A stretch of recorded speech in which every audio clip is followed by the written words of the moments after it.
Good evening. This is my second time at the UN Changemakers Conclave. I came here the first time it happened here, so I'm quite happy to be back here. Now, when I'm talking to you at 9 p.m. in the night, I have the same dilemma that the seventh husband of Elizabeth Taylor faced on the night of the honeymoon. Would you like to know what the dilemma was, sir? Would you like to know, yes or no? On the night of the honeymoon, the seventh husband of Elizabeth Taylor said to Elizabeth Taylor, "Darling, I know what I'm supposed to do, but I hope I make it interesting." So I hope whatever I say, I make it interesting and relevant. And my friend Vishal, Vishal, I'm going to disappoint you. I don't know whether you're here or not. I'm not going to use a PowerPoint presentation because I believe PowerPoint presentations are used by people who are neither powerful nor have a point of view. I'm certainly not one of them. Now, conscious capitalism, it seems like an oxymoron, conscious capitalism. I must tell you a personal story. I come from a middle-class family. I'm a middle-class boy. I'm no longer middle-class or a boy. But just to emphasize that point, my parents are academicians.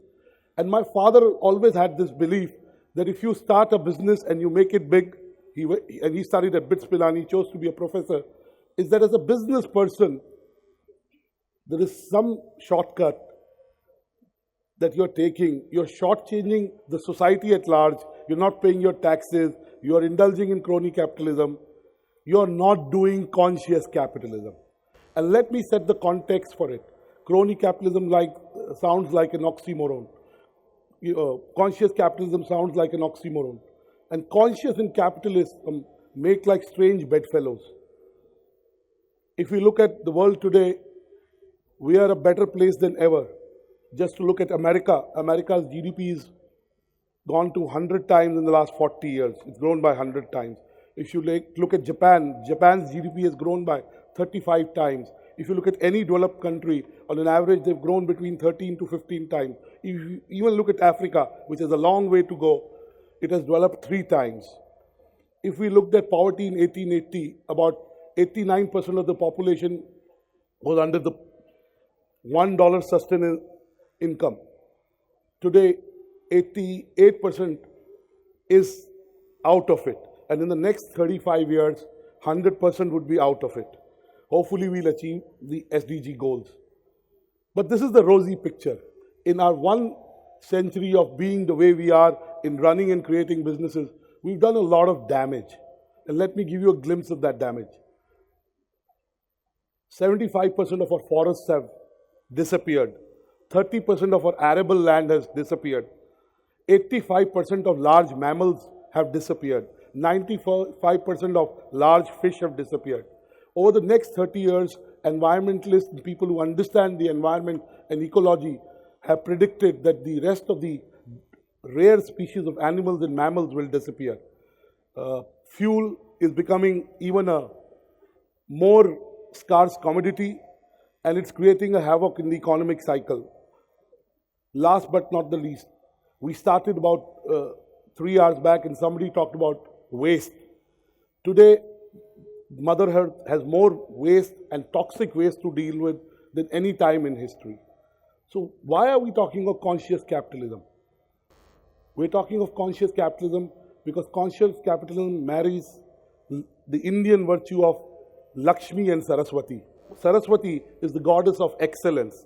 It's the goddess of giving, whereas Lakshmi is the goddess of wealth.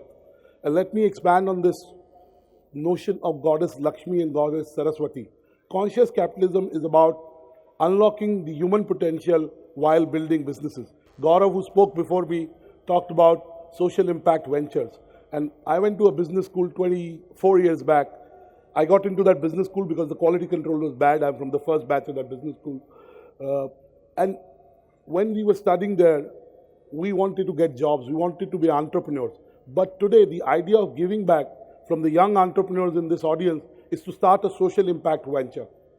And the first social impact entrepreneur in the world was Mother Teresa, without being called so. So, in India, we've been practicing conscious capitalism for the last 150 years. Tata's is a great example of that. Mahindra's, in the current context, is a great example of that. Godrej is a great example of that. And I want to say that conscious capitalism is not just a fancy term that the CEO of a large American MNC created and a professor in an Ivy League business school created, but it's a reality. Conscious capitalism is our moral compass. And using the words like moral, love, joy, compassion in the sense of business is sometimes not appreciated. But conscious capitalism is about marrying three philosophies. It's about marrying the fact that the humanity's only goal is to advance human beings.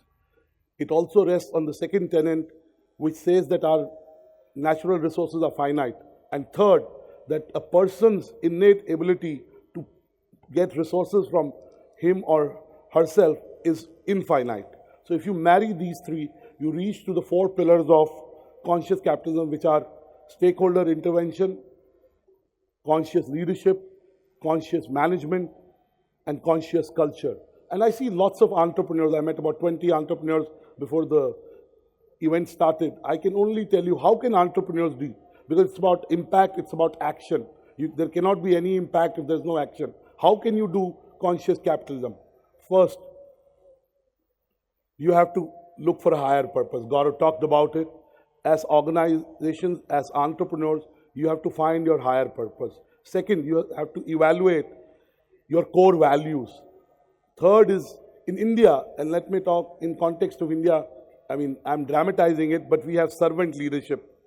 It's very hierarchical. It has changed in some companies, but mostly it's a very feudal way, even in corporates. That has to change. And last is about stakeholder integration, which means your customers, your suppliers, everybody becomes a part of what you're doing. And again, it's not a concept that sounds good on paper. The two gentlemen who came up with the concept of conscious capitalism did a research with the top 28 S&P companies, and 15 of those companies performed 10.5 times better than the rest of the companies on the S&P index. 10.5 times better. So it is not a theoretical concept. And let me talk from my personal life. I wrote a piece 7 years or 8 years back called Introduction Capital. The gist of that piece was, if you help others grow, God helps you grow. In the context of an individual, that is right. Similarly, in the context of an organization, conscious capitalism is about making sure that you get all your wealth from society and the community, you give it back to the society and community. And it is not CSR, because CSR is external to the organization. And the way, personally, I would like to commit to conscious capitalism is that we will launch our rankings at Businessworld of India's most sustainable companies, because environment is the most important part of what we are talking in terms of conscious capitalism.